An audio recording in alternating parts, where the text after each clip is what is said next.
the way we use money and in personal economics and in economics as a country, okay, it really shows the difference between, you could say, free society and not so free society. Sometimes in the human society, at least in the modern human society, we over prioritize the consumption, and we are almost consuming the earth by that mentality. It is erroneous because we are not the first species to exist, and we are not the only species that exists. We could learn from others. For example, look at how the lion relate with the antelope. The lion killed the antelope to eat, but the lion never killed the antelope just for the purpose of, just because the lion is powerful. The lion killed because he needs the food to eat. After identifying a real problem and a real solution and reevaluating the ethics and the values that you're basing that on, after doing that, it's a matter of putting together a plan, putting it into a way that is communicatable. So, as I said, a business plan, maybe do a mock website, or make a model or a prototype of your product.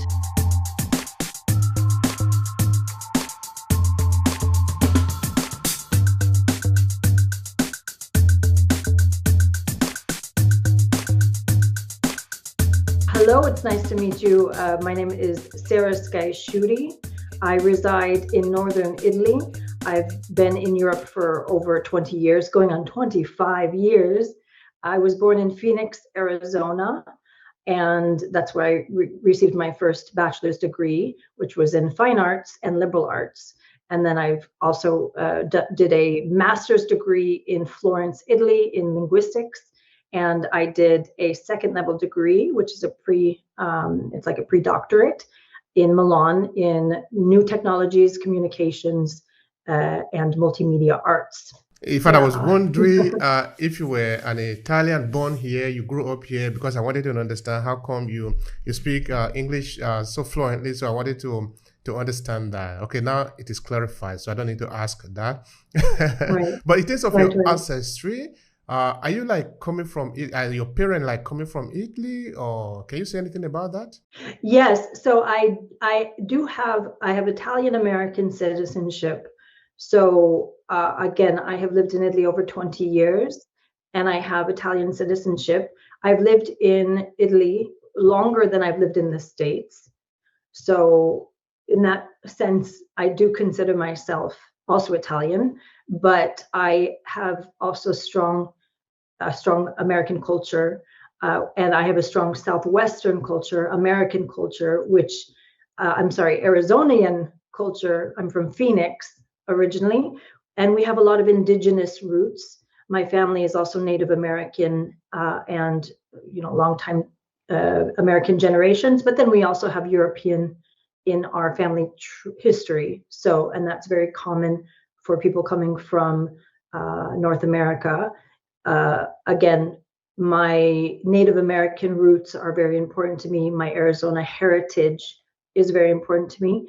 And I have lived in Italy for a long time for a lot of reasons. There are a lot of affinities to the Italian culture, which I really appreciate.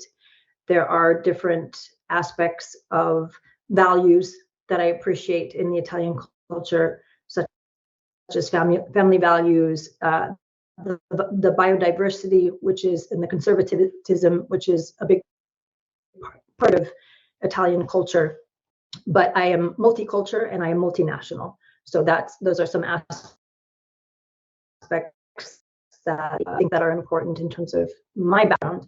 I see a lot of value in our conversation just now, and okay, there is an angle to the culture, which is really fantastic for me, because of course now talking about culture, it will automatically lead us to history or storytelling, as it were. So you were mentioning Native American culture. Do you want to say something more about that? Yes. So that is on my father's side. We have, especially I would be fourth generation, so it's a bit diluted. But my grandmother, for example, lived on the Mexican border between Mexico and New Mexico, And then she moved to the States when she was very young. Now, she did not speak English when she moved to the States. She moved to Texas, actually, primarily, and then she moved to Arizona. But she spoke the native language, and she forgot it entirely as she was assimilated into the American culture. She was assimilated into American school, but she lost her native heritage and she lost her native culture because it was frowned upon. People did not want that. That was not part of American culture, and part of the you could say the re-educational process was to remove Native American culture. So that was interesting in terms of, my grandmother's story. Now, I do think that's significant in terms of how that impacts perspective.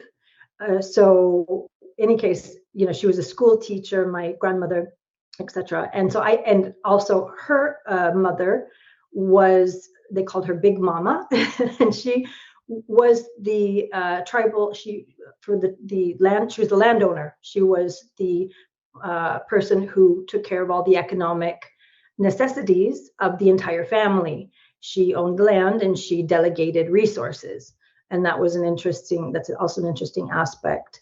And then on my father's side, my father, his father, so always speaking on my father's side for the moment, he came from a family of cattle ranchers. They owned big cattle ranches and farmlands in Texas.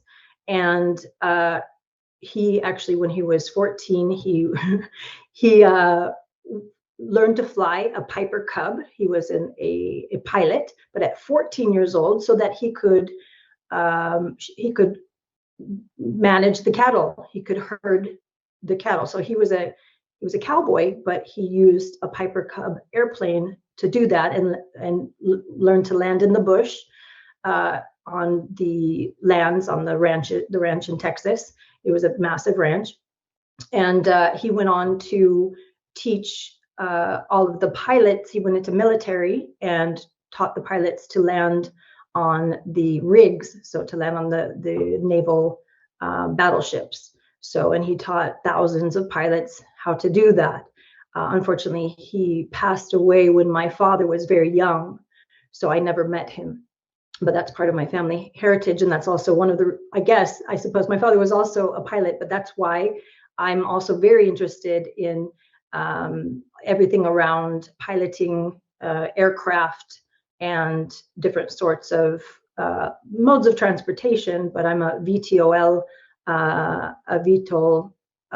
fanatic. I really enjoy helicopters and flying aircraft. So I actually work in collaboration with a few VTOL producers, or VTOL producers, which is vertical takeoff and landing sector of aircraft, which are basically they're similar to hovercraft or drones, but they're passenger drones. And they're also called multi-copters.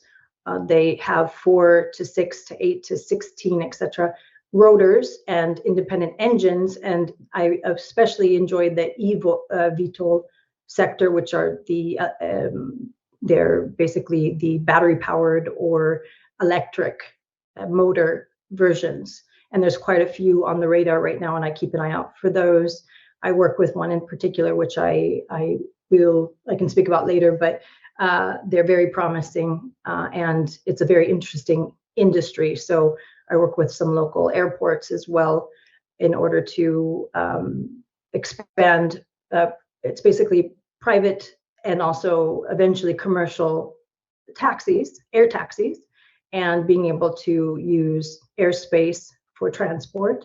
So that's an interesting area that's a passion of mine. So I also like boating and sailboats and stand-up paddle boards and kayaking and water sports. So air, land, and water, basically, I cover all those aspects of transport as well in my interests and in some of my activities. That's interesting, Sarah. That's so interesting. In fact, we have a lot to talk about today, and I really love that. Now, but I'm curious now because, of course, from the moment you made mention of being part of Native American and, of course, looking at your heritage and